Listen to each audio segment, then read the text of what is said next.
તો આજે આપણે વધેલી રોટલીના પકોડા બનાવવાના છે. તો બટાકા બાફી લેવાના છે, ગાજરનો ચૂરણો કરી લેવાનો છે, એમાં મીઠું નાખવાનું છે, ચીલી ફ્લેક્સ નાખવાના છે, ધાણા નાખવાના છે, સહેજ આમચૂર પાવડર નાખવાનો છે, સહેજ સંચર પાવડર નાખવાનો છે, ગરમ મસાલો નાખવાનો છે, અને જીરા પાવડર અને કાળા મરીનો પાવડર નાખવાનો છે, અને થોડોક પાઉંભાજીનો મસાલો નાખવાનો છે, અને કસૂરી મેથી આવી રીતે કરીને નાખી દેવાની છે.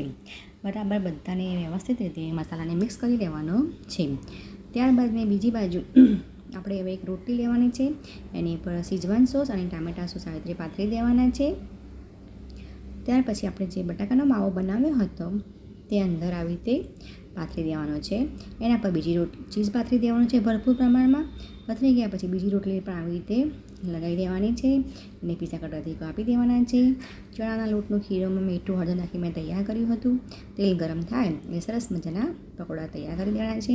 તો સોસ અથવા ચા જોડે ખૂબ જ સરસ લાગે છે.